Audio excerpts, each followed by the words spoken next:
पवित्र वेद प्रमाण कर रहे हैं कि वो पूर्ण परमात्मा ऊपर तीसरे मुक्ति धाम में, क्योंकि एक धाम, धाम कहो, लोक कहो, अक्षेत्र बोलो,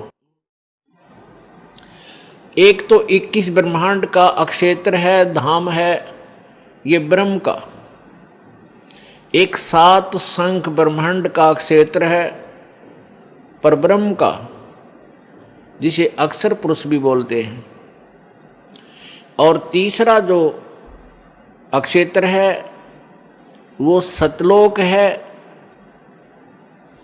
जो मुक्ति धाम है, पूर्ण मोक्ष स्थान है।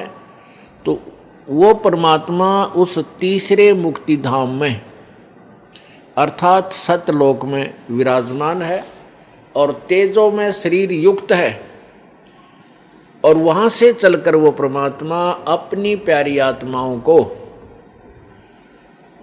यहाँ काल के लोक में आकर के मिलते हैं और फिर अपने तत्व ज्ञान से उन्हें परिचित कराते हैं, अपनी समर्थता से उन प्यारी आत्माओं को परिचित कराते हैं और सतलोक तथा ऊपर के सब ब्रह्मांडों को दिखा करके वे अपना साक्षी बनाते हैं। उनमें से कौन कौन हैं? आदरणीय धर्मदास साहिब जी, आदरणीय मलुकदास साहिब जी, आदरणीय दादू दास साहिब जी, आदरणीय संत गरीबदास साहिब जी, हरियाणा के अंदर जो जिला झज्जर गांव छुडानी में हुए हैं वो संत गरीबदास जी, आदरणीय गरीबदास साहिब जी, आदरणीय नानक साहिब जी जो सिख धर्म के प्रवर्तक माने जाते हैं, आदरणीय गीसा दास साहिब जी जो मेरठ के पास खेखड़ा ग्राम में वहाँ उनका धाम है, स्थान है, वो भी परमात्मा के साक्षी हैं। और आदरणीय महर्षि रामानंद जी, ये भी परमात्मा बनारस वाले, ये भी परमेश्वर के साक्षी हैं। इन्होंने परमात्मा को साक्षात देखा।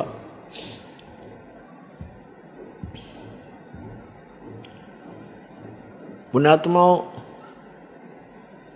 हम जिस भी कार्य को करने चलते हैं उसके विषय में हमें पूरा ज्ञान होना चाहिए, तभी हम उसमें पूरी रुचि से लग सकते हैं। जैसे कोई बच्चा ट्रेनिंग करता है, कोर्स करता है, कोई जेबीटी करता है अध्यापक की ट्रेनिंग, कोई बीएड करता है, कोई एमबीबीएस करता है, कोई इंजीनियरिंग करता है, कोई डिप्लोमा के लिए करता है। तो उस डिप्लोमा या इंजीनियरिंग या जो भी जेबीटी आदि वो ट्रेनिंग करने की सोच रहा है, तो उसके विषय में उसको पूर्व ज्ञान होता है। स्टार्ट करने से पहले उसको पूर्ण ज्ञान होता है कि इस कोर्स के, इस ट्रेनिंग के करने से मुझे क्या बेनिफिट होगा। तब वो बच्चा उस पर तन मन धन से लग जाता है और सफल हो जाता है। इसी प्रकार हमने अपने आध्यात्मिक कोर्स को, आध्यात्मिक ट्रेनिंग को सिलेक्ट करने से पहले ये सोचना होगा, विचार करना होगा कि जिस भक्ति क्रिया को, जिस भक्ति साधना को मैं करने जा रहा हूँ, स्टार्ट कर रहा हूँ, इससे मुझे क्या लाभ होगा। तब उसको स्टार्ट करना चाहिए। अभी तक हमें यही नहीं पता था कि कौन भगवान है और जिनको हम पूर्ण परमेश्वर मानते थे वो उनकी स्थिति वास्तव में क्या है।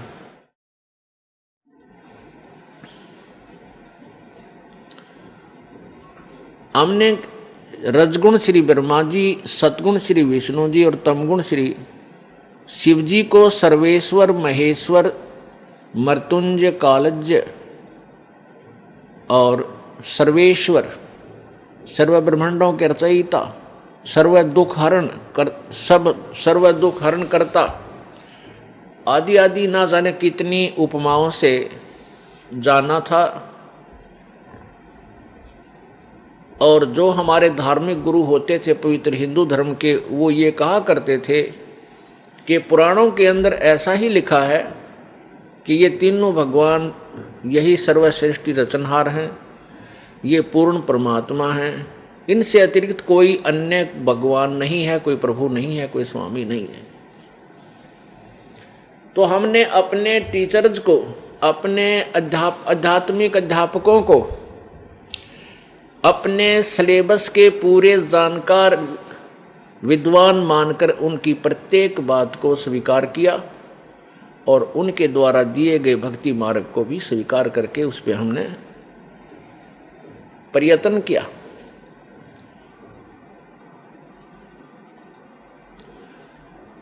तो उसका प्रतिफल क्या रहा कि मानव समाज में गिरावट आती ही चली गई। न कोई समाज सुधार हुआ, न कोई हाहाकार मिटा, और न ही ये चोरी ठगी आदि का कोई त्रुटि कमी नहीं आई। क्यों नहीं आई? क्योंकि हम परमात्मा के गुणों में बहुत कुछ सुना करते थे। परमात्मा अंधे को आंख दे दे, परमात्मा अपाहिज को पैर दे करके पहाड़ पर चढ़ने योग्य बना दे, परमात्मा निर्धन को धनी बना दे और जो रंक को राजा बना दे, और जो राजा अभिमानी हो उसको पटक के नीचे रंक बना दे। परमात्मा हमारे संकटों का निवारण करते हैं, आई हुई आपदाओं को टाल देते हैं। इस उद्देश्य से हम परमात्मा की तलाश करने लगे। इतना ज्ञान हमें नहीं दिया गया था, फिर भी हम परमात्मा की परमात्मा की खोज इसलिए क्या करते थे कि हमारा परिवार सुखी रहे, हमारा शरीर सुखी रहे और हमें घनाए धन मिले। इस दृष्टिकोण से हम परमात्मा की खोज में यानी भक्ति साधना करने लगते हैं प्रारंभ में, क्योंकि हमारे ऊपर इतनी पाप कर्मों की इतनी आपदाएं सवार होती हैं कि हम पहले उन्हीं से अलग होने की ही चेष्टा करते हैं। इसलिए हम परमात्मा के पाने का जैसा भी जिसने साधन बताया हम उसको करने लग जाते हैं, जिसके प्रतिफल में हमें कोई भी लाभ नहीं हुआ। जैसे कोई निर्धन व्यक्ति है, परमात्मा से प्रार्थना करने जाता है कि मेरे ऊपर कर्जा बहुत हो गया प्रभु, यानी मुझे इस आपदा से बचाइए। अब जिस संत, क्योंकि परमात्मा की प्राप्ति का साधन, परमात्मा की खोज किसी संत के बताए अनुसार ही होती है। ऐसा हमें पता है कि कहते हैं कि गुरु बिन मोक्ष नहीं होता, ये प्रत्येक प्राणी की जुबान पे है, एक आधा नास्तिक ने छोड़ के। तो इसलिए हम संतों के पास जाते हैं कि हे गुरुवर, हमें ऐसा साधन बताइए जिससे मेरा परिवार सुखी हो, मेरे ऊपर आई हुई आपदा टले, मेरा रोजगार ठीक बने। अब उस गुरुजी ने जो भी क्रिया बताई आप जी ने खूब की, लेकिन ऑल इन वेन, यानी सब निष्फल रही। फिर वो दुखी व्यक्ति जिसके ऊपर कोई ऐसी आपदा है, यानी वित्तीय हालत खस्ता है, जिसकी धनवान नहीं है, निर्धन हो गया, गरीब है, और उधर से कई समस्याएं उसके ऊपर आ पड़ी हैं, तो वो भगवान से राहत लेने गया था, वहां तो मिली नहीं। फिर वो क्या करता है, फिर चोरी ठगी जेब काटने लग जाता है। वो सोचता है कि मैं ऐसे धनवान बन जाऊंगा, या उसकी महाभूल है। यदि चोरी करने वाला और ठगी करने वाला यदि धनवान हो तो फिर कोई भी काम ना करे, वो उसकी जेब काट ले, वो उसकी काट ले जो धनी होता है। ऐसे नहीं हो सकते, ये तो घोर पाप उसके ओर रखा जाता है। जब हम परमात्मा की पावर से, परमात्मा की के से जुड़ जाएंगे, परमात्मा की पावर हमारे अंदर आवेगी, फिर वो परमेश्वर की पावर जो है हमारे कार्यों को बहुत ही स्पीड से चलावेगी। जैसे हम पहले हाथ से पंखा करते थे, गर्मी से बचने के लिए हैंड फैन होते थे,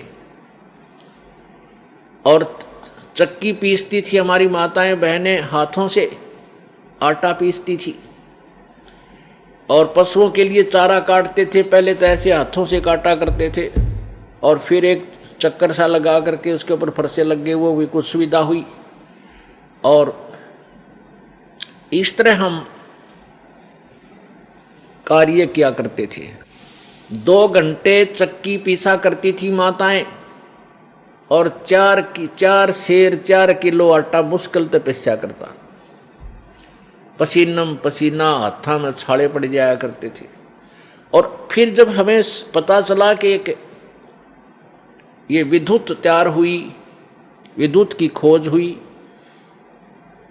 ये पदार्थ तो पहले ही थे पर खोज लिया अब वैज्ञानिकों ने, या बिजली बन गई।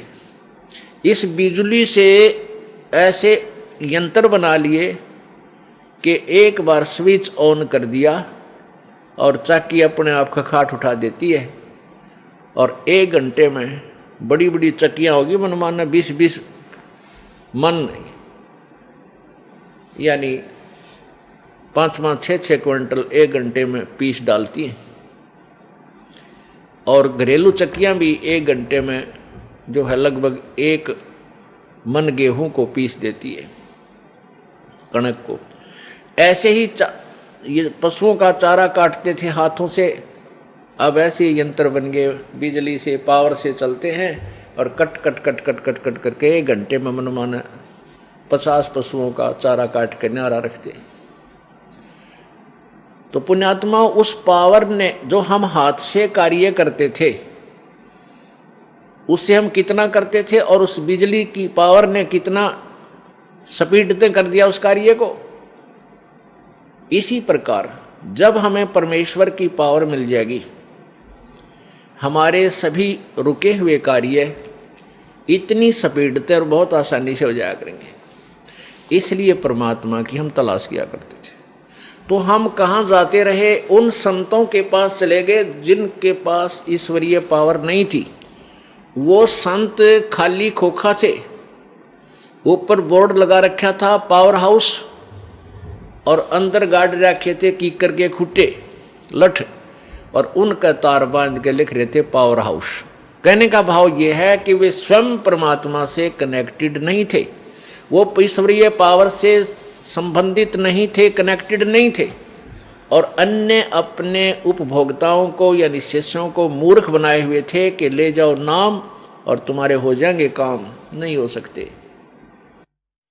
अब उन भोली आत्माओं ने, शिष्यों ने अपने गुरुदेव को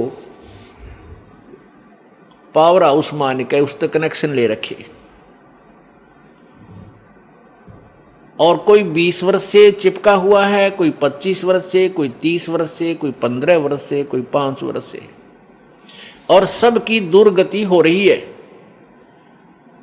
डाउनफॉल हो रहा है उनकी हर स्थिति में।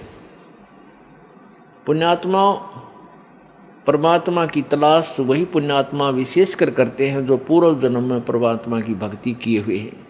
उनके अंदर वो कसक विद्यमान रहती है, वो भगवान की भक्ति के बिना रह नहीं सकते। भले ही उनको ज्ञान नहीं है तो कोई ना कोई उन्होंने अपना कोई सहारा अपनाया है, कोई व्रत रखता है, कोई जय गणेश देवा जी की आरती गा के संतुष्ट है, कोई ओम जय जगदीश हरे स्वामी जय जगदीश हरे,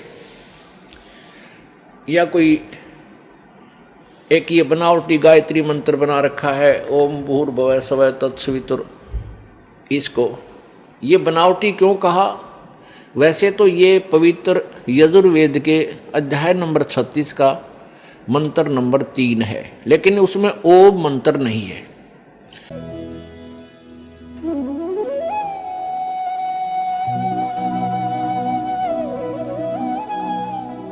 अगर आप ये वीडियो YouTube पर देख रहे हैं तो हमारे चैनल को सब्सक्राइब करें और बेल आइकन को दबाना ना भूलें। अगर आप Facebook पर ये वीडियो देख रहे हैं तो हमारे पेज को लाइक करें।